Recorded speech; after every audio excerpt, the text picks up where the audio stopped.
नमस्कार, दिल्ली न्यूज में आपका बहुत बहुत स्वागत है। चलिए देखते हैं आज की 10 फटाफट बड़ी खबरों को। दिल्ली पहुंचा चीन वाला निमोनिया वायरस।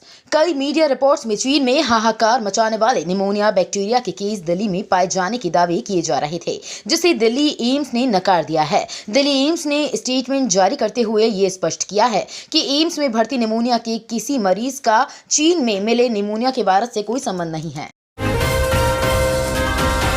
दिल्ली एनसीआर में प्रदूषण के सुधार को लेकर CAQM एक्सपर्ट का आया अपडेट। देश की राजधानी नई दिल्ली में लगातार प्रदूषण की मार झेल रही है। खास तौर से नवंबर में प्रदूषण अपने उच्चतम स्तर पर था। इसकी वजह से दिल्ली का AQI अधिक थी, लेकिन आने वाले दिनों में इससे राहत मिल सकती है। CAQM एक्सपर्ट ने दिल्ली एनसीआर में प्रदूषण की स्थिति को लेकर क्या कहा, आइए आपको सुनाते हैं।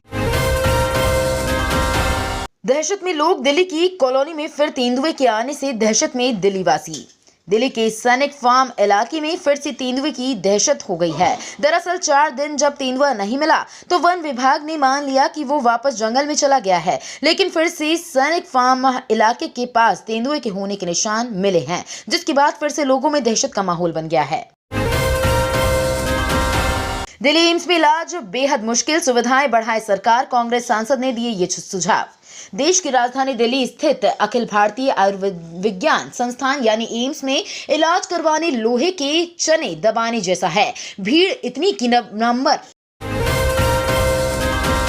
दिल्ली हाई कोर्ट ने वॉक विद वाइल्ड लाइफ कार्यक्रम पर लगाई रोक। दिल्ली हाई कोर्ट ने असोला भाटी वन्यजीव अभ्यारण्य में वॉकथॉन और साइक्लोथॉन के प्रस्तावित कार्यक्रम को अगले आदेश तक आयोजित करने पर रोक लगा दी है। कोर्ट ने वन विभाग को इस महीने के अंत में दक्षिणी रिज क्षेत्र के असोला भाटी वन्यजीव अभ्यारण्य के अंदर होने वाले वॉक विद वाइल्ड लाइफ कार्यक्रम को आयोजित करने पर रोक लगाई है। केजरीवाल सरकार जल बोर्ड के बीते 15 साल का कैग ऑडिट कराएगी। दिल्ली जल बोर्ड पर लगे अनियमितता के आरोपों के बीच सरकार ने पिछले 15 वर्षों का कैग ऑडिट कराने का फैसला किया है। मुख्यमंत्री अरविंद केजरीवाल के निर्देश पर विभागीय मंत्री आतिशी ने कैग ऑडिट की सिफारिश की है। सरकार की ओर से कहा गया है कि विपक्ष लगातार जल बोर्ड में घोटाले के आरोप लगा रही है, जिसके चलते सारे मामले की निष्पक्ष जांच होनी जरूरी है। इस वजह से सरकार ने ऑडिट कराने का फैसला लिया है। केंद्र सरकार ने आर्थिक अपराध में शामिल 100 वेबसाइट पर प्रतिबंध लगाया। केंद्र सरकार ने संगठित अवैध निवेश और अशंकालिक नौकरी के नाम पर धोखाधड़ी करने वाली 100 से अधिक वेबसाइट को बंद कर दिया है। एक आधिकारिक बयान में कहा गया है कि इन वेबसाइट का संचालन विदेश में बैठे लोग कर रहे थे। सूत्रों के अनुसार विदेश में बैठे इन आरोपियों ने ज्यादातर सेवानिवृत्त कर्मचारियों, महिलाओं और बेरोजगार युवाओं को अशंकालिक नौकरी देने की आड़ में लोगों को निशाना बनाया।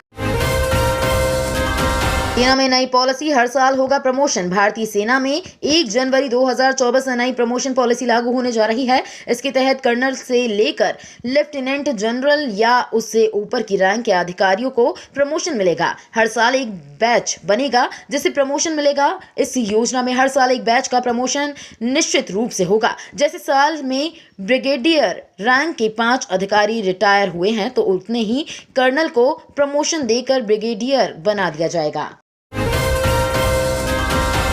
इंतजार खत्म, तीनों राज्यों के नए सीएम पर बड़ी खबर।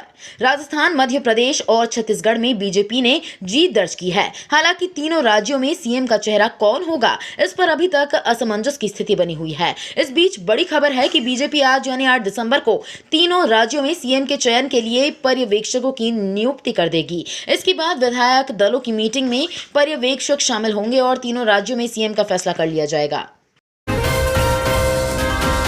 इस बैंक में है आपका अकाउंट तो कर लें ये काम। पंजाब नेशनल बैंक ने अपने ग्राहकों के लिए जरूरी सूचना जारी की है। बैंक ने ग्राहकों को 18 दिसंबर तक केवाईसी अपडेट करने के लिए कहा है। केवाईसी अपडेट नहीं करने पर बैंक अकाउंट बंद हो सकता है। पीएनबी ने कहा कि खाता धारक केवाईसी अपडेट करा ले, जिससे उनके अकाउंट्स का सुचारू कामकाज सुनिश्चित हो सके। ये निर्देश उन ग्राहकों के लिए है जिनके बैंक खातों में 30 सितंबर 2023 तक केवाईसी अपडेट नहीं हुआ है। तो ये थी आज की बड़ी खबरें। डेली खबरों से अपडेट रहने के लिए चैनल को सब्सक्राइब करना बिल्कुल ना भूलें। धन्यवाद।